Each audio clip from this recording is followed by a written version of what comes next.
aujourd'hui comptabiliser 10 400 € TTC de chiffre d'affaires. Et c'est mon premier mois d'activité. Moi, si on m'aurait dit il y a 2 mois, 1 mois en arrière, tu vas valider des devis à 2300 € pour une taille de haie, j'aurais dit c'est impensable. C'est pas moi qui viens de commencer avec 1 mois d'ancienneté. Globalement, c'est aussi tu avais eu un salaire de 4000. Oui, c'est ça. Je peux le dire, aujourd'hui, ma vie a radicalement changé. La route que j'ai choisie de devenir jardinier paysagiste, ça m'a épanoui personnellement, beaucoup, et professionnellement, parce qu'aujourd'hui, je pars à la fin du chantier, je repars dans le camion et je me dis, aujourd'hui, j'ai fait une belle chose. J'ai taillé des haies, le client était content, le résultat est propre. Et c'est ça qui fait aujourd'hui, je peux le dire, je suis beaucoup plus épanoui. C'est quoi tes résultats depuis que tu t'es lancé, quoi? Oui. Moi, du coup, j'ai créé la structure le 3 avril 2025. Donc, ça fait pratiquement tout juste un mois. Je sais pas. Okay. Parce que là, aujourd'hui, on est le 1er mai, donc ça fait même pas un mois. Donc, dans 2 jours, ça fera un mois officiellement. Et après 29 jours de structure, j'ai aujourd'hui comptabilisé 10 400 € TTC de chiffre d'affaires.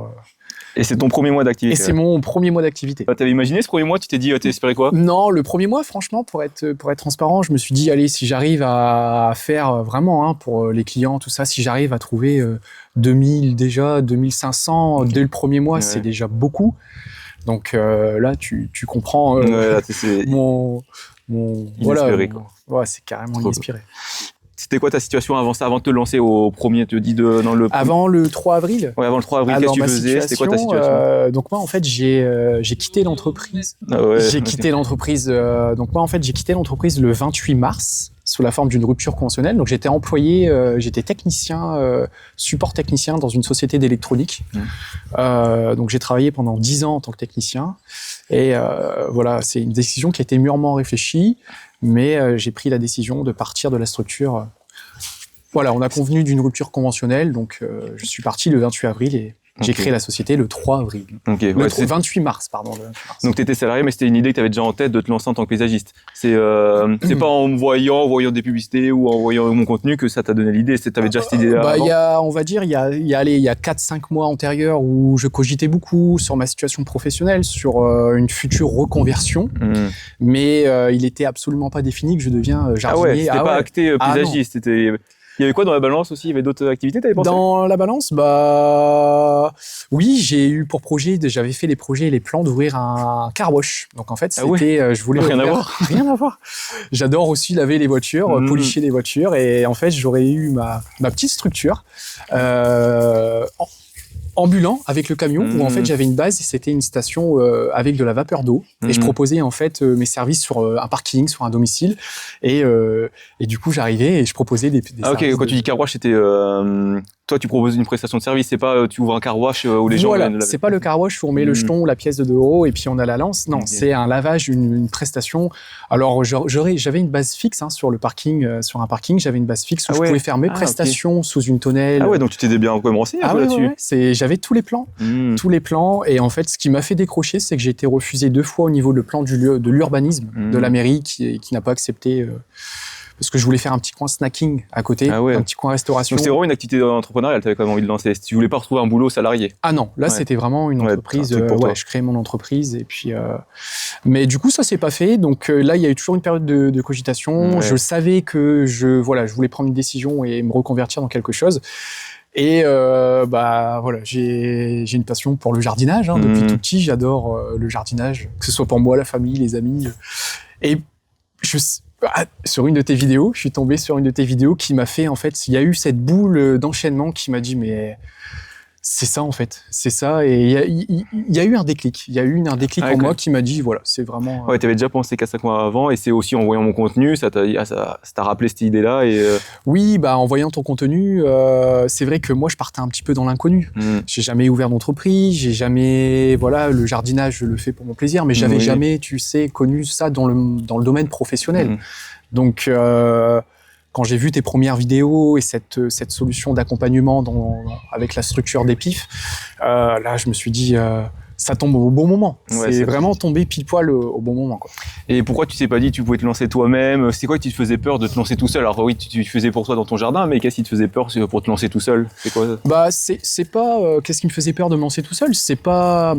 Alors c'est pas plutôt sur le plan vraiment proprement dit de réaliser la tâche, c'est plutôt dans tout ce qui est la structure. Voilà, pour moi, des devis, des factures, tout ce qui est le relationnel, tu sais, comment aborder les clients, tout ce qui est la gestion en fait d'une entreprise. C'est plus la partie administrative qui te... c'est là où je cogitais beaucoup. Je me suis dit, non, j'aurais jamais les épaules entre guillemets d'être mon propre patron.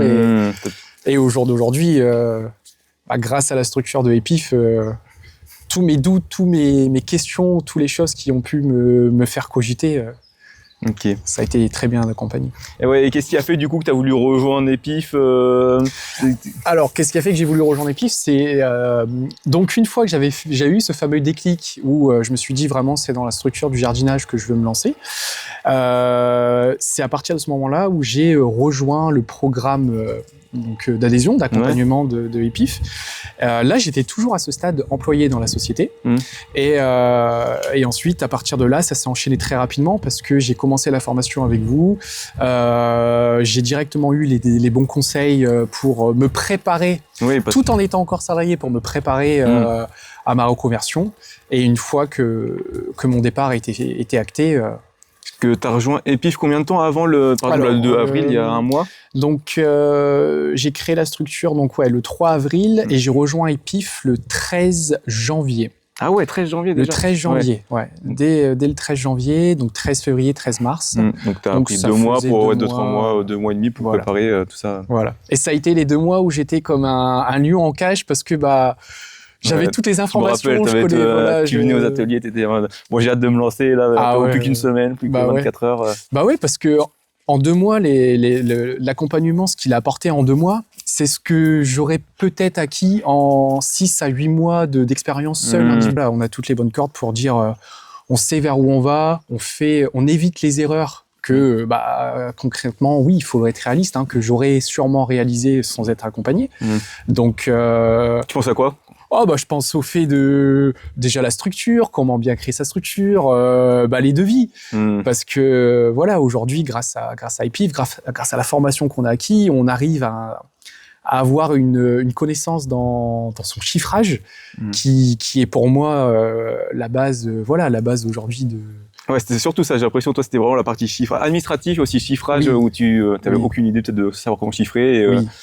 À combien chiffrer, comment faire ça? Oui, voilà, c'est ça. C'est un peu, c'est tout nouveau. Donc, après t'avais déjà fait appel à un jardinier, toi, en tant que père? Non, du coup, comme tu faisais le jardin, peut-être pas. Non, j'ai jamais fait appel à un jardinier. Tu connaissais les tarifs ou pas du tout? Je connaissais absolument pas les tarifs. J'ai jamais eu l'occasion de discuter avec quelqu'un qui est à son compte dans le jardinage ou quoi. J'avais jamais côtoyé de jardinier. Donc, j'avais pas non plus cette expérience de pouvoir dire, t'avais rien sur quoi te baser pour... J'avais rien sur quoi me baser. À part... Et si tu t'étais lancé tout seul, imaginons que tu t'étais lancé tout seul, tu sais combien t'aurais pu facturer? Non, t'as aucune idée, genre... je pense que j'aurais facturé 3 fois moins. Est-ce que tu factures combien là? Parce que, là, aujourd'hui... on parle de taux horaire. Ton taux horaire, comment tu fais? De taux horaire en fonction de la difficulté des chantiers. Sur de la taille de haie à 3 mètres, je suis facilement, on va dire, à 110 euros de l'heure, quoi. Ok. Mais on est bien d'accord, tu factures pas 110 euros de l'heure, tu factures au forfait. Oui, c'est ça. C'est-à-dire que dans la formation, on nous apprend à mettre en avant ce côté forfait, c'est-à-dire que c'est plus avantageux, à mon sens, pour moi, le prestataire, et pour le client. Pourquoi? Déjà de 1, parce que on n'a pas ce sentiment de dire si je reviens une journée en plus, ou alors si je mets 2 heures en plus, il y aura 2 heures en plus de facturer. Et ça permet aussi d'être un petit peu moins sous la pression, de dire si aujourd'hui, par exemple, cet après-midi, j'ai terminé pour 16 heures et je reviens demain matin, le client va payer le même forfait, c'est la même base qui a été convenue avec lui, et c'est ça qui... C'est l'avantage, ça permet aussi d'avoir des taux horaires justement qui sont plus élevés parce que le client, il paye un tarif, entre guillemets, il paye par exemple la taille de haie, 500 euros. Si tu passes 2 heures ou 10 heures, lui, il paye la même chose, mais toi, plus t'es efficace et plus t'as un taux horaire élevé. Donc tout à fait. T'as tout intérêt à être rapide, être rapide, à être efficace, que si tu factures à l'heure, ça t'incite en rien à être efficace. Oui, puis après, le côté à l'heure où il y a aussi ce côté... où par exemple le client il peut être un petit peu plus regardant sur nos faits, nos gestes en disant lui il est reparti 20 minutes au camion, il a pris une pause ici, donc il allait faire pipi. Il est allé faire pipi. Il y a tout ça, quoi. Donc tout ça il faut le prendre en compte. Donc c'est quand même quelque chose qui est plus avantageux. Donc, tu disais là, par exemple, pour les chantiers où tu parlais de taille de haie, où tu es à 100 € de l'heure, au final, 3 fois moins, tu aurais été à 30 € de l'heure, peut-être. Je pense que, et encore, même si j'aurais dit, je vous fais 25 € de l'heure. Ouais, voilà, quand on dit 25 € de l'heure, on peut dire c'est conséquent 25 € de l'heure. Mais c'est vrai parce que la base qu'on a, c'est le SMIC, 15 €. Tu dis t'es à 25 € de l'heure, c'est déjà le double pratiquement. C'est ça. Et on se rend pas compte toutes les charges qu'il y a derrière. C'est ça. Et tu peux pas t'en sortir à 25 € de l'heure. Surtout déjà, faut pas facturer à l'heure et puis faut pas. Moi, je conseille pas. C'est pour ça que tu t'en rends compte des avantages aussi de facture au forfait. Donc, exactement. Ça permet de pouvoir gagner sa vie correctement, que tout le monde y trouve son compte. Et une chose qui est à mettre en avant aussi, c'est en passant par une coopérative qui est mise en place par EPIF. Donc c'est tout un roulement. Grâce à EPIF, j'ai connu la bonne structure, la bonne coopérative. Coopérative, c'est pour faire bénéficier les crédits d'impôt. Voilà, c'est ça. La coopérative, ça permet en fait d'avoir un agrément. Donc on a comme un agrément grâce à un logiciel qui nous est fourni et on est agréé auprès de l'URSSAF pour l'avance immédiate. Ouais, c'est ça. Donc c'est-à-dire qu'on s'occupe des démarches administratives pour le client, on réalise tout nous-mêmes depuis notre logiciel, et grâce à ce système, à ce service proposé par l'URSSAF, on a quand même, le client est éligible à 50% de la facture en moins. Donc c'est-à-dire, moi si je présente un devis à 500 € pour une taille de haie, et que le devis est accepté, je m'occupe des démarches pour le client, c'est assez rapide sur le logiciel, le client en paye 50%, et ensuite il y a le complément qui est versé par l'URSSAF. C'est vrai que c'est un gros avantage. Et tu penses que tu aurais connu ça Est-ce que tu connaissais déjà ça avant? Je n'avais jamais entendu parler du terme avance immédiate avant. Crédit d'impôt, par exemple, tu connaissais? Crédit d'impôt, je connaissais. J'avais déjà entendu parler. Ma mère a faisait appel à un jardinier à l'époque. Elle me disait je garde bien l'attestation, la facture. Elle fonctionnait comme ça déjà, Crédit d'impôt classique. Comme ça. Elle gardait la facture et l'année suivante, elle déduisait de ses impôts. Enfin, le déclarait en tout cas de ses impôts. Mais par contre, l'avance immédiate, c'est une des choses qui a été mise en avant par EPIF. Alors au début j'avais un peu du mal, mais je dis même moi. Mais c'est vrai que c'est pas simple à comprendre et du coup même c'est important de bien le comprendre pour l'expliquer au client derrière aussi. Bah oui, c'est ça. Parce que c'est pas simple. Et une fois qu'on a compris ce système, le client en revient pas quoi. Il me dit mais attendez, vous me facturez ça et moi j'en paye que la moitié. Et ça, c'est... ça permet de se démarquer parce que beaucoup de paysagistes ne le mettent pas en avant, l'utilisent pas ou ils connaissent même pas eux-mêmes. Donc, tout à fait. Savoir connaître cet avantage et comment l'utiliser aussi, l'amener à ses clients à la fin comme tu disais, à la fin de la visite du chantier, à chaque fois tu dis toujours, le devis, c'est pas ça, c'est 50% que vous aurez payé. Oui, c'est sûr, c'est une aide, ça aide à faire passer. Une petite habitude que j'ai prise sur à la fin d'un rendez-vous d'une visite de chantier. C'est un petit rappel qui permet au client de vraiment bien comprendre cette idée qu'il en paye que 50%. Donc, et encore une fois, ça c'est tout des tips, des avantages, des conseils qui nous ont été apportés dans cette structure, dans cette formation avec l'EPIF. Donc, t'as fait combien de chantiers là, parce que ça fait un mois que tu t'es lancé? T'as fait combien de chantiers à peu près? Ça représente combien des devis moyens? Est-ce que tu peux nous donner des exemples? Oui, j'ai regardé un petit peu ce matin. Donc là, je suis à 9 chantiers réalisés, donc 9 factures comptabilisées, donc avec le chiffre d'affaires énuméré auparavant. Et donc il y a eu sur ces 9 chantiers, il y a eu sur les 9, il y a eu 3 chantiers qui sont avec de la famille, des amis, voilà. Du réseau, c'est ce qu'on partage comme stratégie. C'est aussi au début, pour trouver ses premiers chantiers, le plus simple, c'est avec son réseau, ses connaissances. Donc, c'est comme ça, tu as eu 3 chantiers. Voilà, c'est ça. Donc ça, ce sont les 3 premiers chantiers que j'ai réalisés. Et ensuite, donc les autres chantiers, ça s'est démarqué avec le bouche à oreille, du réseau. Ensuite, j'ai fait un petit peu de cartes de visite et de flyers. Et la publicité sur Facebook. Donc, t'as déjà fait... Non, t'as pas encore fait ça de publicité Facebook? J'ai pas encore fait de publicité sur Facebook. Ouais, t'as réussi déjà à avoir tes 9 premiers chantiers sans publicité Facebook. Voilà. Alors, quand je parle de publicité, effectivement, c'est pas la publicité. Ah oui, je vois ce que tu veux dire. Voilà, qui est payante ou rémunérée, mais par contre, c'est la publicité où, du coup, je me filme. T'as créé ta page Facebook. J'ai créé ma page Facebook professionnelle. T'avais déjà quelques, voilà. Ça a bien été partagé par tout ton réseau. Exactement. Et ça t'a apporté pas mal de chantiers. Et oui. Et ça, je suis très reconnaissant parce que, du coup, ils ont joué le jeu, mon entourage, ils ont partagé. Et de fil en aiguille, j'ai eu, du coup. Tu t'y attendais? Non, je m'attendais pas à ça. Non, je m'attendais pas à ça. Je m'attendais, je suis sur un petit nuage alors parce que ça fait un mois que j'ai commenté cette structure, ça fait un mois que je suis dans mon activité, mais non, je m'attendais pas du tout à avoir ce retour, quoi. c'est juste magique. Ouais. Et donc, tu as été partagé sur ta page Facebook. Et sinon, c'est des bouche à oreille, flyers, et juste ça pour l'instant. Oui, voilà, bouche à oreille, flyers, publicité sur Facebook. C'est beaucoup des chantiers, du coup, les premiers chantiers que j'ai réalisés. Je me filme, après, je fais mon petit montage en accéléré. Je mets ça sur ma page professionnelle et je peux vite. Là, cette semaine, j'ai fait une publication, là, il y a 3 jours. Et là, depuis cette publication, j'ai quand même eu encore 2 appels, 2 demandes de devis juste grâce au partage. Donc, Et sur ces chantiers, c'était quoi? C'était de la tonte, des broussailles, taille de haie, c'était quoi principalement? Ou t'as peut-être eu un peu de tout? Du coup, j'ai eu plusieurs sortes de chantiers. Ça fait un peu. Donc, les 2 premiers chantiers, c'était de la taille de haie. Une taille de haie classique, et le deuxième, c'était une taille avec du rabattage. Donc, où là, on vient un petit peu redescendre la hauteur de la haie.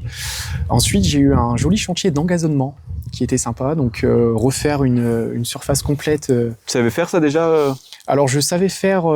Pour moi, je l'avais déjà effectué ici à la maison, mais je l'avais jamais fait dans le cadre d'un client. Et ça s'est bien passé. Ça s'est super bien passé.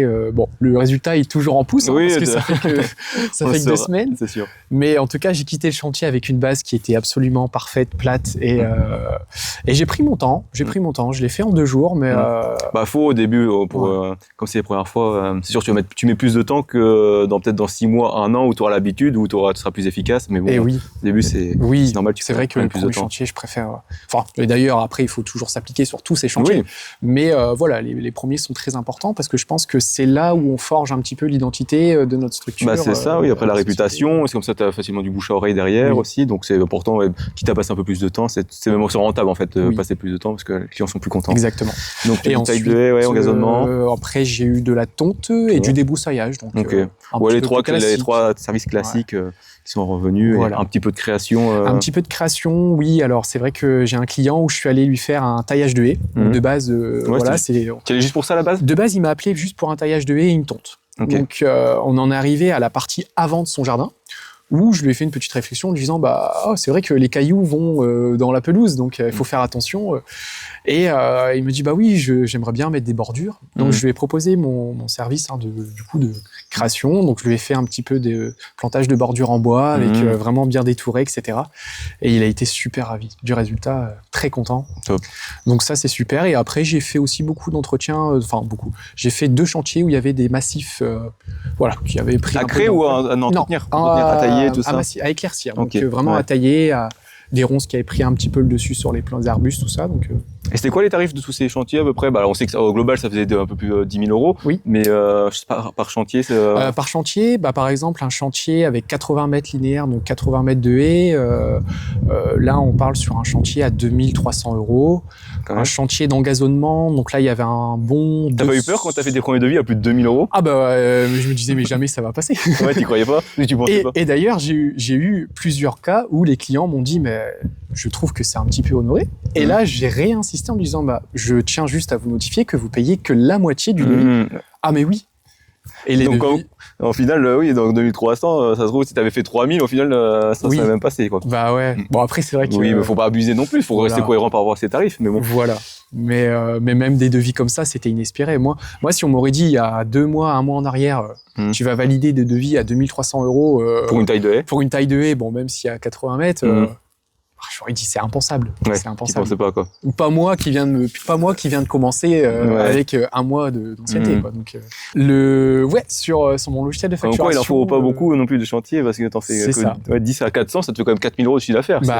Si t'avais fait tes 10 chantiers à 400 €. Ils sont pas négligeables, ces petits chantiers à 430 € parce que. Et puis après, c'est deux autres chantiers, l'engazonnement qui était à 1 200 € pour 2 jours. Donc voilà, il y a des chantiers qui sont un peu plus gros, la charge aussi un peu plus important. Donc, mais en général, c'est. Et donc finalement le chiffrage, est-ce que maintenant tu t'en sors, c'est mieux, c'est comment ça se passe? Alors je prends toujours mon temps pour être pour faire les choses bien, mais après 1 mois, j'ai quand même maintenant un tout petit peu plus de recul par rapport au début et je sais entre guillemets les chantiers où je vais passer un peu plus de temps. T'as mieux estimé le temps que tu vas passer sur faire un chantier? Ah oui, tout à fait. Et ça aide oui, tout à fait. Et ça, je pense que ma plus grosse erreur au début, c'était de dire allez, ça, je vais le faire en 2-3 heures, c'est fini. Mais en fait, quand on se rend compte, bon, surtout, moi, je suis seul, dans mon entreprise, je fais les tâches seul. C'est vrai que des fois, on se rend pas compte entre le temps de ramasser, d'évacuer. Mais c'est normal, après le premier chantier, tu peux pas savoir précisément. Tu as l'expérience de ton jardin, mais dans un autre jardin, tu te rends pas compte. Des fois, tu te dis, oh, ça va être rapide, le truc à faire. Puis au final, tu te rends compte, ah, il y a ça, je l'ai pas anticipé. Et c'est normal, les problèmes. Ce que je dis dans les vidéos, je crois, le premier principe, c'est vos premiers devis, vous allez vous tromper. Peu importe, même si tu appliques toute la méthode, en fait, tu peux pas estimer, savoir le temps que tu vas passer. Et c'est en faisant tes premiers chantiers, tu te rends compte aussi. Je pense maintenant, tu arrives mieux à estimer. Tu me disais, je crois c'est hier, tu disais, maintenant, tu arrives sur un chantier, tu sais à la demi-heure près, pratiquement, quand est-ce que tu vas finir la journée. Oui, c'est ça, ouais. J'ai cette tranche d'une demi-heure où j'estime, 6-7 heures et je suis à peu près dans les clous à une demi-heure. Donc ça a été rapide en fait, parce que tu as fait que, entre guillemets, 9 chantiers. 9 chantiers. Ouais. Et tu arrives déjà maintenant à estimer. Donc l'expérience, elle vient très vite. Quoi. Elle vient très vite. Et j'ai eu la chance sur les 9 chantiers, j'ai fait un petit peu, du coup, entre guillemets, tous les domaines généraux du jardinage. Ouais, que ce soit la taille, pelouse, débroussaillage.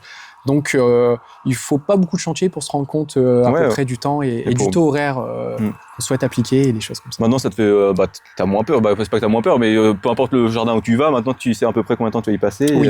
Tout à fait. Après, c'est aussi ne pas sous-estimer la hauteur, parce que ça a été une grosse erreur sur les 2 premiers chantiers que j'ai été visiter. Je n'avais pas pris d'échelle, où j'étais là, bon, un peu faut le dire. Oui, après c'est normal. Là. Et puis sous-estimer la hauteur. Et en fait, une fois qu'on arrive pour réaliser le chantier, donc le devis a été validé, on monte au bout de l'échelle et puis on se dit ah oui. Il y a cette largeur que j'avais pas vue, il y a tout ça. Donc c'est toutes des petites choses qu'on le fait une fois. Ouais, c'est ça. Quand on a travaillé une journée en plus parce qu'on a estimé, on tient vite l'erreur et on la fait plus, quoi. Oui. J'imagine. C'est exactement ça. Ah, tu parlais de ces différents services-là, tu as des services de création, donc j'imagine tu as aussi des petites charges dessus. Par exemple, poser une bordure, tu as dû le prendre en compte. Oui. Tu as une idée à peu près combien de charges, combien tu as eu juste les charges, je parle essence, matériel sur les 10 000, combien ça représente tout ça sur les 10 400 euros tu penses sur tous les chantiers. Après, c'est pas tous les chantiers où tu as eu la création. J'ai eu, pour le moment, j'ai eu 2 chantiers de création. Sur les 2 chantiers de création, si j'additionne tous les 2, je suis à peu près à un petit 1 000 euros. Un petit 1 000 euros de marchandises, d'achat matériaux de ma part. En charge. Et plus l'essence sur le mois, tu as une idée combien tu as dépensé? L'essence dans le mois, je pense que je suis à peu près à 200 euros à peu près de carburant. Donc 1 200 euros de charge élevée. Et donc, toi, tu es en entreprise individuelle, c'est ça? En EI, entreprise micro. Tout à fait. Donc, comme tu as aimé ça, c'est comme l'URSSAF, c'est environ 23% de cotisation. Donc, si on enlève la TVA, parce que tu as la TVA, plus cotisation, on enlève 45% sur les 10 000, moins 1 200. Donc globalement c'est comme si tu avais eu un salaire de 4 000 et quelques, quoi. C'est à peu près ce que j'ai calculé en retirant donc à peu près les 1 200 euros de charges de dépenses nettes. Alors qu'au micro c'est du salaire qu'on considère. C'est ça. Premier mois c'est quand même c'est fort. C'est pas mal. C'est fort. C'était impensable. Tu m'étonnes. Là sûr ça fait bien. C'est bien. J'imagine ta famille ils sont fiers de toi. Tu peux dire maintenant t'as réussi à te verser l'équivalent de 4 500 euros d'un salaire. Est-ce qu'ils te soutenaient dès le début ou est-ce que plutôt ils étaient réticents? En plus tu te fais accompagner par nous les PIF, quelque chose en ligne, c'est peut-être pas rassurant, ils en pensaient quoi avant que tu te lances? Alors oui, au début il y a eu beaucoup de craintes, il faut pas le cacher, il y a eu beaucoup de craintes. Alors de ma famille, de mon entourage, des amis qui me disent mais c'est pas pour toi, Louis, parce qu'ils il y en a qui t'ont dit ça? Ah oui, clairement, ils me disent mais tu vas dans le mur, tu fonces dans le mur, parce que ils m'ont connu dans le Louis qui va au bureau avec sa chemise, qui fait son travail sur son bureau, sur son ordinateur, et en fait ils me connaissaient pas la facette, donc des craintes, il y en a eu, notamment au niveau de ma compagne, qui m'a, quand j'ai commencé à parler d'un accompagnement en ligne, des choses comme ça, elle a eu des craintes, c'est pas commun. Après c'est naturel, normal aussi, c'est pour vous protéger. Elle avait peur que tu te fasses.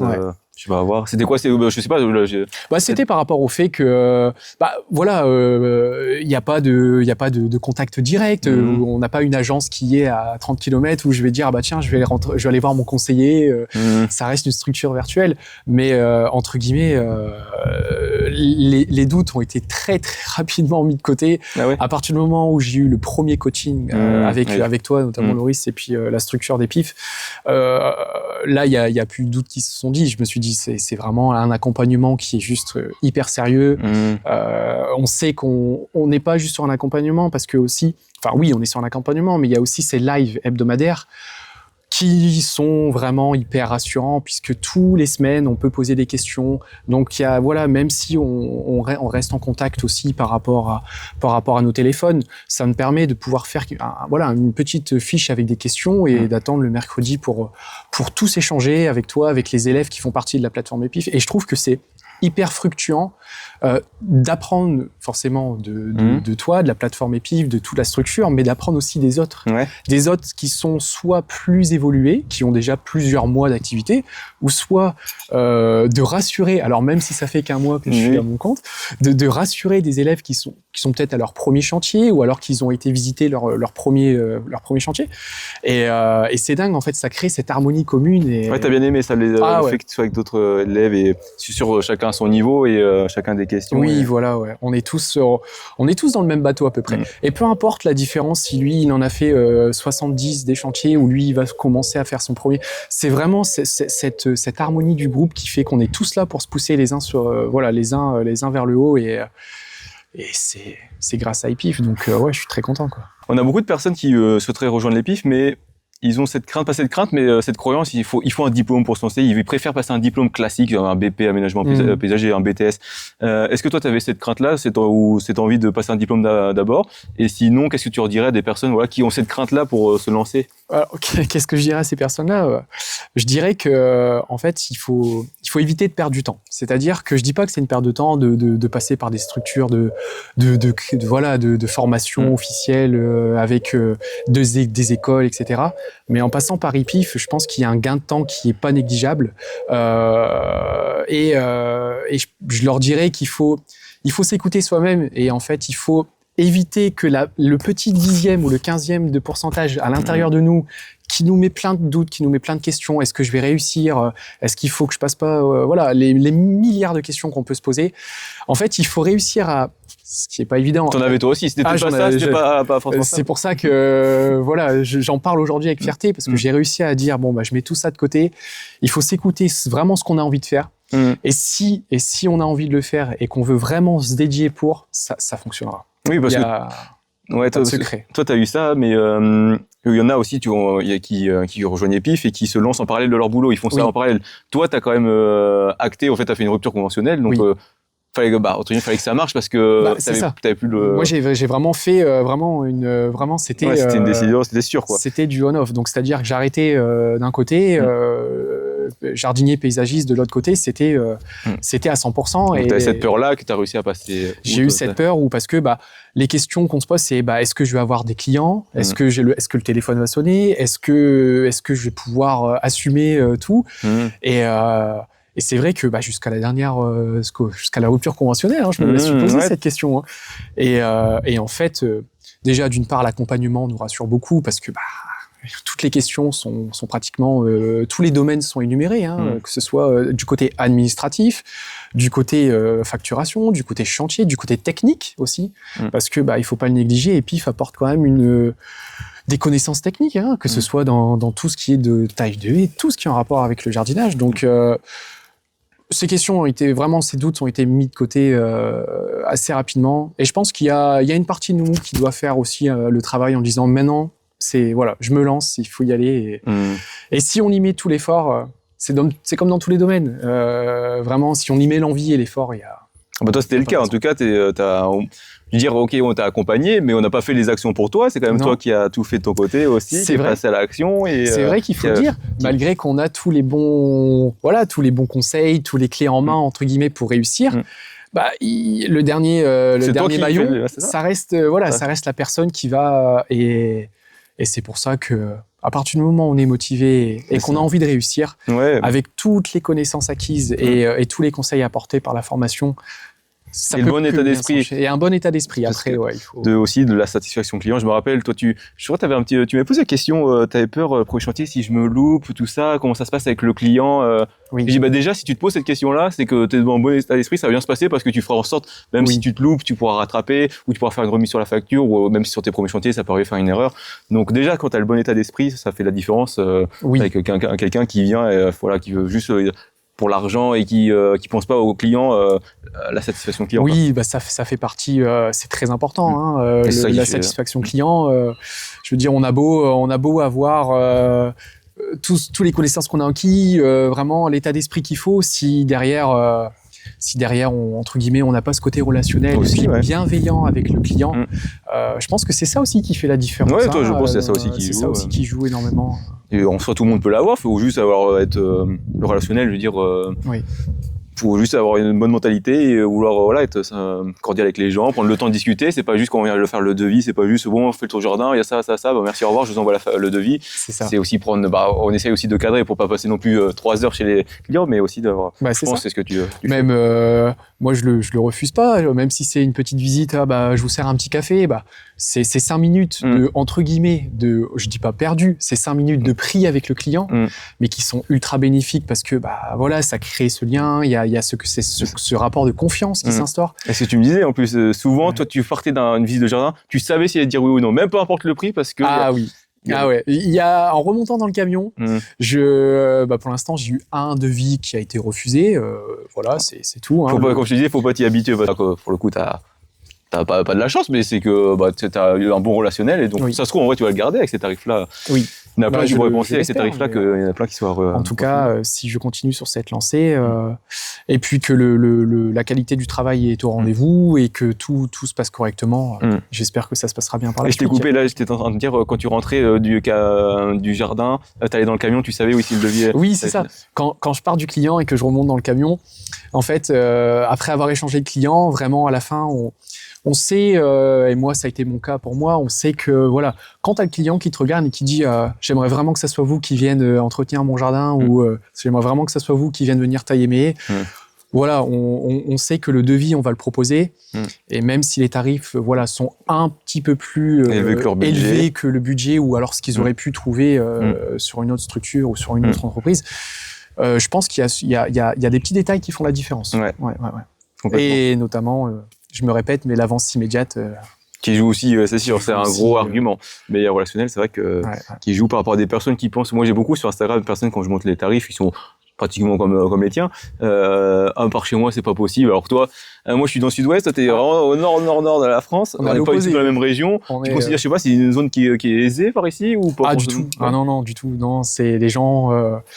Dans le Nord-Pas-de-Calais, ils font aussi attention, comme tout le monde, j'imagine en France, mais nous, on a un taux de chômage qui est quand même très très élevé dans la région du Nord. Ça n'empêche pas de faire quand même, Et je suis intervenu chez un client, c'était mes premiers chantiers.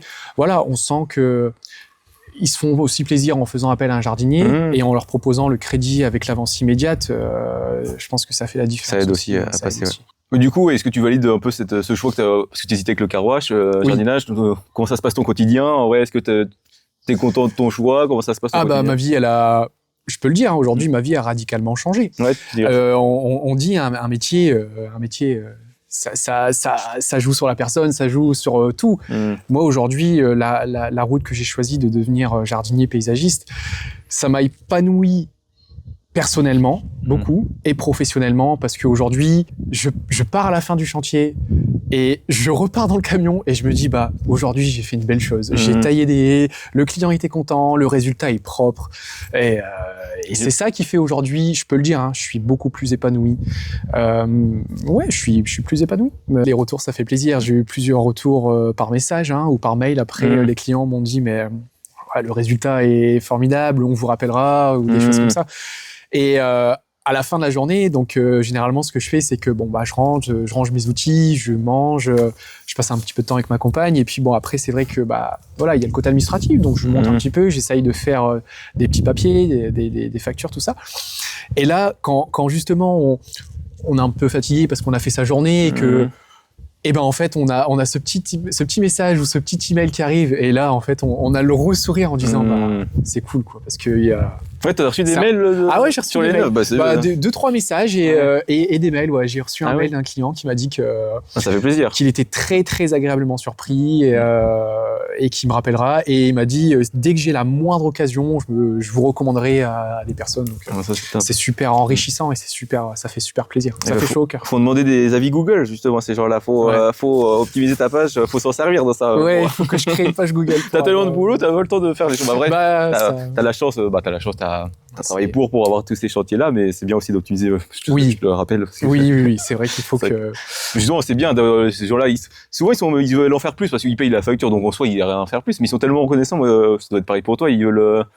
C'est pour ça, je sais que t'as pas choisi qui t'ont même laissé un avis, donc c'est bien de ces gens-là de pouvoir récupérer les avis de Facebook. Leur plein gré. C'est ça, ils veulent en faire un petit peu plus des fois, donc qu'ils n'hésitent pas à mettre un avis sur la page Google, ça aide et ça, par la suite, toi, ça te permettra d'avoir toujours des nouveaux clients, donc n'hésite pas. Tout à fait. Tous ces clients satisfaits. Exactement. Non, mais c'est vrai. C'est vrai que maintenant c'est important. Hein, les gens, je veux dire que ce soit un jardinier ou comme tout autre commerce ou tout autre service. Hein, on prend le téléphone, on va sur Internet, on essaye de voir un petit peu. Donc c'est vrai que c'est pas négligé. Donc j'imagine toi t'auras 5 étoiles à chaque fois, donc ça va aider les gens quand ils vont comparer paysagiste le nom de ta ville. T'arrives en premier, 5 étoiles, les gens, c'est comme tout le monde. Hein, quand tu cherches un restaurant, on est tous pareils. On marque restaurant, on regarde les étoiles. Aujourd'hui, on vit dans un monde, entre guillemets, de consommation où les gens, ils peuvent laisser des avis, des choses comme ça. Donc, c'est vrai que... Ça plaise au nom, faut jouer le jeu. Si t'as envie d'avoir des clients, faut... Et je pars aussi du principe où, attention, moi, je ne suis loin d'être parfait. Forcément, on dit tous humains, des erreurs, ça arrive. Un chantier qui, je vais pas dire précipité, mais c'est pas encore le cas. Mais je veux dire, tout le monde n'est pas parfait. Et ce que j'insiste à dire aussi aux clients à la fin, c'est est-ce que ça vous plaît ? Et je leur dis, soyez sincères. Si jamais il y a quelque chose où vous voulez que je repasse ou qui n'est pas... Et ça, je me force un petit peu. Enfin, c'est pas je me force, c'est que j'essaye de faire comprendre aux clients que ce soit très bien, c'est bien, c'est enrichissant, on le prend. Mais si c'est négatif, moi, je le prends pas comme une... il faut le prendre comme une remarque constructive parce que ça peut que apporter du positif en disant oui, là effectivement j'ai peut-être pas bien écouté la demande du client, ou vous savez, ça peut être dans le chiffrage ou ça peut être dans la visite du jardin, est-ce que j'ai pas bien compris une chose du client ou des choses comme ça, donc que ce soit positif ou négatif. C'est bien, tu vois, ça m'étonne pas de toi en fait, cette mentalité là, et c'est ça qui fait la différence, comme je disais pour le chiffrage, mais rien que ça, toi, juste en fait il y a beaucoup de gens, je pense qu'ils ne comprennent pas, ils ont du mal, moi je le vois sur Instagram, les gens, pourquoi ils ont des devis qui sont refusés. Des fois, c'est juste relationnel, c'est juste l'état d'esprit de... Les gens, ils attendent ça. En fait, un jardinier, des fois, les personnes, ils veulent quelqu'un de confiance, et avoir quelqu'un comme ça qui est soigneux, qui va dans le détail, qui veut vraiment s'assurer la satisfaction client, ça fait la différence. C'est pour ça, des fois, les gens sont prêts à payer un peu plus cher. Nous, on est plus rentable, c'est sûr, et on prend plus de plaisir.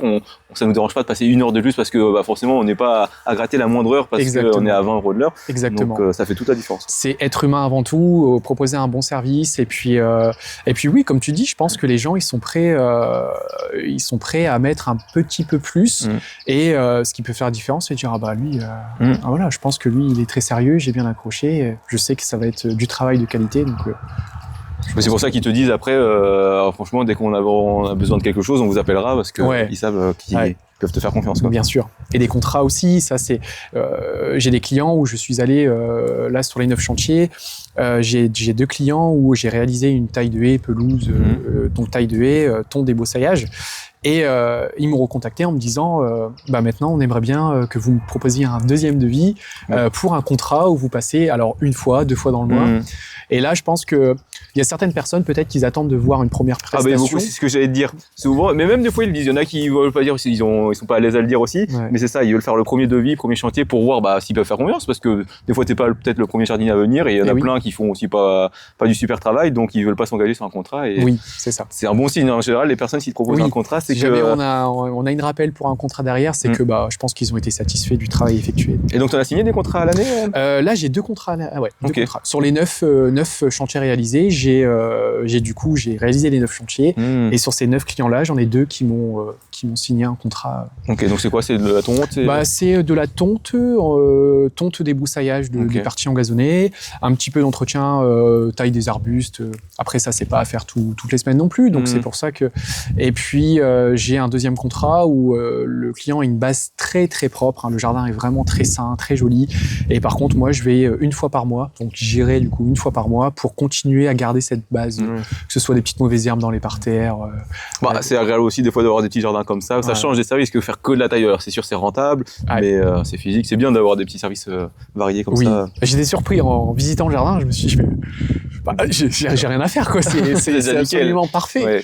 Donc là, quand il m'a abordé le sujet où là, par contre, j'aurais un contrat d'entretien, j'ai compris que c'était pour garder cette base. Et tout le monde n'a pas le temps de... tout le monde est pris, beaucoup de clients sont généralement pris par leur travail.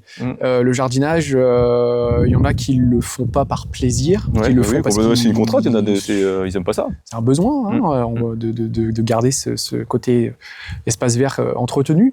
Et donc, du coup, je pense que ça fait plaisir à certains clients de pouvoir profiter du crédit d'impôt, de payer la moitié et de se délaisser un petit peu, entre guillemets, de cette tâche à réaliser. Qui pour nous, c'est juste, c'est notre passion, c'est notre métier, on le fait ça parce qu'on a envie de le faire par plaisir. Et bénéfique pour tout le monde, quoi. C'est sûr. Ah oui, question, si tu avais un conseil pour un débutant qui devait se lancer demain, alors sans forcément peut-être pas rejoindre Epif, toi, mais qu'est-ce que tu pourrais lui conseiller s'il a peur ou ton toi d'avant? Tiens, non, je tournais comme ça, ton toi d'avant. Qu'est-ce que tu lui dirais à Louis d'avoir un appel avec un des adhérents de la plateforme Epif ou un des conseillers. Et puis, comme je l'ai dit tout à l'heure, de mettre un petit peu ses doutes de côté et de se lancer et de se sentir épaulé et soutenu par la structure d'Epif. Je pense qu'à partir du moment où on a fait un ou deux rendez-vous, que ce soit en visio ou par téléphone, après je pense que c'est les premières choses que je dirais à un débutant qui a peur de se lancer, qui veut pas passer le cap ou qui ose encore. C'est qu'il faut pas cogiter, il faut foncer. Et puis à partir du moment où on a envie, oui, c'est ça, ce que je me répète, mais je pense que quand on a envie de bien faire derrière, c'est ça. Tout peut que réussir. Complètement. Qu'est-ce que tu as préféré toi dans Epif ou qu'est-ce que tu as le plus apporté ou ce que j'ai vraiment apprécié beaucoup dans Epif, dans la structure de cette formation, c'est le contenu. Il y a en fait un accès qui nous permet d'avoir du contenu de vidéo, donc réalisé par toi-même, que ce soit sur des points techniques, des conseils administratifs, des choses. C'est des vidéos qui sont libres d'accès. Donc on peut y aller. C'est ça, c'est en ligne, donc chacun avance à son rythme. Quoi. Vraiment, chacun avance à son rythme. Et moi, la petite chose que j'avais fait, c'est que au lieu de perdre mon temps, entre guillemets, on le fait, c'est d'aller sur les réseaux sociaux, de regarder des vidéos qu'on voit en boucle et de perdre, ça fait une demi-heure que je suis sur le téléphone. Et moi, j'avais pris le rythme au soir d'aller me coucher, de prendre mon petit téléphone et de regarder même des vidéos, je les ai regardées 2-3 fois sur le crédit d'impôt, sur comment ajouter des clients dans le système. Enfin, je veux dire, c'est des vidéos qui sont hyper fructuantes. Et quand t'as rejoint, c'est quoi le premier module que t'allais voir Quand j'ai rejoint, c'est quoi tailler une haie comme un pro. C'est vrai? Ouais. J'avais tellement. Tu disais tout à l'heure que c'est pas ça qui te faisait peur d'aller avant de te lancer. Oui, c'est vrai. Mais finalement, c'est quand même la première vidéo que t'allais voir. C'est quand même la première vidéo que après, j'ai regardé. J'ai regardé une vidéo tailler une vidéo parce que j'étais très très curieux de voir des. Parce qu'en fait, ça c'est assez loin dans le module. C'est déjà des vidéos qui sont normalement au module où on regarde ça plutôt en fin d'accompagnement, quand on est prêt à passer à l'action. Et moi, j'étais très très curieux. Donc j'ai passé beaucoup d'étapes et ensuite je suis revenu à l'introduction où après on reste sur les bases administratives pour la création de la structure et puis ensuite on enchaîne les vidéos, quoi. Donc c'était la taille de t'aller voir en première. Ouais, c'est vrai que c'était l'une des premières vidéos que j'ai été faire, tailler une haie comme un pro. Et le matériel aussi, j'étais très très curieux de savoir par exemple, parce que j'avais jamais l'occasion de parler à quelqu'un qui a son compte dans le jardinage, des choses comme ça, donc j'étais très curieux de voir le matériel, la remorque, l'évacuation des déchets. Tout ça, c'est les premières vidéos que j'ai été voir. Ouais, le matériel aussi. On n'en a pas parlé. Mais j'imagine tu as des questions, tu sais pas forcément les paysagistes professionnels, qu'est-ce qu'ils utilisent. Toi, ok, tu as ton jardin, mais bon, je sais que tu as du Parkside, c'est quoi les marques, c'est quoi les outils. Oui, c'est ça. J'ai réinvesti dans 2 matériels pro, la tondeuse et le taille-haie perche. Mais t'as pas beaucoup investi au final au début parce que tu avais déjà une base de matériel. Comme tu as un grand jardin aussi, forcément tu avais besoin de matériel.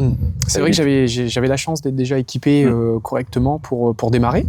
Même si tu avais du pro, semi-pro, c'était non, pas après Parkside, c'est pas particulier, mais En pro, bon, j'avais pas vraiment d'outils pro. Hein. J'ai juste la chance d'avoir un bon tracteur tondeuse Husqvarna.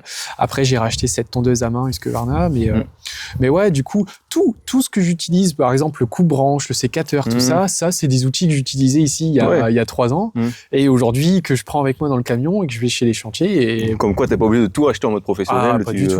Pas du tout. Et je pense qu'il y a aussi cette étape de pouvoir commencer avec ce qu'on a, si on a la chance d'avoir des équipements. Bon, ceux qui ont rien, c'est vrai qu'il faut investir dès le départ dans pas non plus s'acheter une gamme. Oui, c'est ce qu'on dit. Même on conseille au début de louer le matériel pour les premiers chantiers. Mais bon, toi, c'était pas ton cas, c'était déjà des choses de base, donc tu avais juste investi dans les choses qui te manquaient. Vraiment dans les choses qui me manquaient pour proposer tous les services généraux, que ce soit la tonte, du débroussaillage, du taille de haie, mais ouais, je pense que si j'aurais un conseil, c'est commencer vraiment déjà avec ceux qui ont la chance d'avoir des outils, commencer avec ce qu'on a. Et vous allez voir que très rapidement, plus vous allez faire de chantier, vous allez réaliser, tiens, ça, c'est assez limité, ou ça, j'ai pas assez de hauteur, il me faut une échelle plus haute, il me faut ci. Et je pense que moi, c'est en faisant mes premiers chantiers où j'ai réalisé, j'avais une échelle en bois classique que tout le monde a dans le garage, et j'ai dit, bon, il va falloir que j'achète une échelle qui me permet d'aller un peu plus haute. Ouais, mais même toi, tu t'en es rendu compte, c'est qu'avec tes premiers chantiers, tu te rends compte de la limite de tes outils, qu'est-ce qui serait idéal pour toi. Et c'est vrai que mon conseil, parce qu'il y en a beaucoup qui veulent se lancer, ils achètent d'abord le matériel, mais ils ont jamais fait de chantier ou de rang professionnel. Et donc, des fois, on dit, c'est même limite mieux, même si t'as le budget, t'as 5 000 € pour investir, autant les louer pour tes premiers chantiers, tester le matériel. Déjà, tu testes du matériel professionnel, est-ce qu'il te convient, qu'est-ce que t'as besoin, et c'est là où t'investis mieux, ton argent. De se faire sa propre idée, sa propre c'est ça, du matériel de son besoin, et surtout, même utiliser tes premiers bénéfices pour investir, parce que là, par exemple, tu n'étais pas forcément obligé de tout en salaire, tu aurais pu réinvestir déjà 4 500 € dans du matériel. Donc, c'est crescendo. C'est-à-dire que on part de là, et puis ensuite, avec les premiers mois, le chiffre d'affaires, c'est toute cette spirale qui se met en route. Et puis ça peut être les premiers mois. Moi, je sais pas, tout mon matériel, j'en ai peut-être pour 10-15 000. Tu vois, ça peut être très rapide. Hein. Si au début j'ai un petit peu sous de côté pour vivre, peut-être au bout de 3-4 mois, j'ai déjà pratiquement tout le matériel qu'il me faut. Tout à fait. Et après, c'est que du. Et une chose qui est super entre guillemets, c'est-à-dire qu'une fois qu'on a cette base d'outillage, c'est quelque chose qu'on va garder sur le long terme. On va pas aller racheter un taille-huée tous les mois, on va pas aller racheter une tondeuse tous les 3 mois. C'est des outils, certes, qui ont un investissement si on veut s'équiper de manière professionnelle, mais une fois qu'on a cette base d'équipement, en fait, l'amortissement, il va vite se faire parce que on fait les premiers chantiers en quelques mois, les outils sont rentabilisés. Et après, il y a effectivement un petit peu de carburant, il y a du fil pour la débroussailleuse, mais c'est des charges ou des dépenses qui sont minimes par rapport au chantier, à la facture finale qui sera faite et le bénéfice. J'ajouterais, alors c'est vite amorti et surtout, c'est une activité, alors ok, on peut investir une somme parce que le matériel n'est pas non plus donné, tel professionnel, mais en fait, tu prends peu de risques parce que, imagine, au bout de 6 mois, tu vas arrêter, ce matériel-là, tu peux le revendre pratiquement au même prix. Et même moi, je sais, je me suis lancé il y a pratiquement 2 ans et demi, 3 ans, le matériel, il augmente tellement avec l'inflation, le prix, il augmente tellement que le prix que je l'ai acheté, je peux le revendre au prix neuf que je l'ai acheté. Parce que je suis moins cher que le neuf maintenant, et donc au final, tu prends très peu de risques, parce que même si tu mets les 5 000 € dans du matériel, tu as envie d'arrêter dans 6 mois, tu peux le revendre pratiquement au même prix. Donc, mais totalement, je suis tout à fait d'accord avec toi. Aujourd'hui, le marché de l'occasion, comme on dit, que ce soit sur les réseaux sociaux, sur les plateformes de vente, Le Bon Coin, etc., ça se revend très facilement. Et puis, on sera jamais perdant. Alors oui, peut-être qu'on va perdre 100 €. Ouais, mais franchement, pour avoir testé une activité, devenir indépendant, tout ça, je pense que ça vaut le coup. C'est pas un énorme risque finalement en soi. Non, du tout. C'est pas comme si qu'on avait vraiment très très gros à perdre dans une optique. Attention, si jamais ça aboutit pas correctement. Oui, ou peut-être même ça te convient pas. Il y en a peut-être. Toi, tu sais que ça te passionnait déjà parce que tu faisais ton jardin. Peut-être il y en a qui n'ont pas autant d'expérience, mais voilà, c'est pas non plus un énorme risque. Exactement. Souvent, c'est une peur que les gens ont d'investir une grosse somme, mais ça fait peur. Oui. Mais c'est vrai que, comme tu dis, je pense qu'au début, pas hésiter à louer. Comme ça permet aussi de tester le matériel. Parce qu'il y a peut-être des gens qui préfèrent. Il y a des gauchers. Je sais qu'il y a des matériels pour les gauchers, des matériels pour les droitiers. Moi, je suis droitier. Toi aussi. Ouais, droitier. Et c'est vrai que pour les gauchers. Il y a des sécateurs spéciaux gauchers, il y a des coupe-branches spéciaux gauchers. Donc non, je pense que commencez avec ce qu'on a, si jamais vous avez la chance d'avoir des outils, et si jamais vous partez vraiment de zéro, vous vous lancez dans ce domaine avec aucune expérience, avec aucun outil sous la main, vraiment les l'essentiel, hein, quelque chose pour fournir de la tonte, du débroussaillage, du taille de haie. Oui, toi qui as un peu d'expérience maintenant, c'est quoi? Du coup, tu dirais qu'il faudrait le minimum. Toi, par exemple, demain, là, par rapport à tes chantiers-là, en fait, si tu aurais dû avoir le minimum en matériel, le minimum, aurait fallu minimum. Ouais. Je dirais même pas un tailleur à la main. Je dirais un tailleur perche. Un tailleur perche, parce qu'un tailleur à main. Alors au final, en fait, je crois que je m'en suis servi une fois. C'était pour un tout petit arbuste. Au final, on s'en sert. Bah après, le rabattage, t'as un tailleur de rabattage, donc tu utilises surtout pour le rabattage. Mais t'as eu un tailleur perche avant ou pas du tout? Non, alors j'avais un tailleur perche ici pour les haies électriques à batterie. Et tu l'utilisais? Je l'utilisais, mais par contre, il était moins long de celui que j'ai. Donc là, le HE4, le style, il fait 4 mètres. Ah ouais. Donc il est beaucoup plus pratique. Il est assez léger aussi, je suis surpris du poids. Donc en outil indispensable, je dirais vraiment un tailleur et perche, une débroussailleuse, parce que les chantiers de débroussaillage, c'est aussi beaucoup demandé, et une tondeuse. Donc vraiment, si vraiment il y a 3 outils qui sortent, c'est une tondeuse, une débroussailleuse et un tailleur et perche. Ouais, donc au final, 3 outils. Même la tondeuse, on n'a pas besoin d'un truc professionnel, parce qu'en soi, une tondeuse à 200 €, une tondeuse à 800 €, souvent c'est des petits accessoires, t'as la traction ou c'est des petits trucs en plus, mais c'est pas forcément nécessaire. Tailleur et perche, bon là pour le coup c'est peut-être minimum. Tu as payé combien toi de tailleur et perche? Le tailleur et perche, je l'avais eu, il y avait une promo en ce moment, c'est Husqvarna qui faisait, il faisait 150 € à l'époque quand je l'avais acheté en février, je crois que je l'ai commandé en février, j'étais juste tombé sur la bonne période, je l'ai acheté 890 €. Ok, 890. 890, ouais. Et débroussailleuse, t'as quoi? Donc débroussailleuse, j'ai une débroussailleuse Honda 4 ans, je crois qu'il. C'est un petit moment que tu l'avais, donc. Ouais, je l'avais déjà depuis. Tu l'as pas racheté? Si, je l'ai pas acheté. À l'époque, j'avais dû la payer dans les. Ça reste une Honda 4 ans, je crois, dans les 400, 300, 350 €. Ouais, donc au final, 800, 900, allez, on va dire 900 € le tailleur, débroussailleuse 400, 1003, plus une tondeuse, 1005. Une tondeuse, 1005, et après, il y a des petits trucs, alors c'est sur les EPI, il faut compter quand même allez, 200 € pour un bidon d'essence, des choses comme ça. Et ne pas sous-estimer les EPI, hein. Le casque, la visière, tout ça, ça c'est. Ouais, c'est important aussi. C'est important. Bah, notre corps, c'est notre outil de travail, donc il faut se préserver aussi soi-même. C'était cool. Ok. Merci à toi. Bah, c'est moi. Après, moi, dans mon cas personnel, je ne peux que remercier toi, Loris, tous les personnes derrière de l'ombre de Epif qu'on ne voit pas, mais qui font un travail aussi extraordinaire. Je pense notamment à Johanna, l'expert comptable, toutes les personnes, les organismes avec qui tu nous as mis en relation, que ce soit la coopérative pour les logiciels de facturation, de devis. Voilà, donc je tiens vraiment à remercier du fond du cœur toutes ces personnes et toi aussi qui a fait l'épanouissement dont je suis aujourd'hui. Non, mais de toute façon, comme je te disais, moi, ce que je préfère, c'est vraiment les résultats comme ça. Nous, on est super contents de voir qu'on puisse accompagner des personnes comme ça, comme toi, et qui arrivent à concrétiser leur projet. C'est vrai. Plusieurs fois, tu me l'as dit.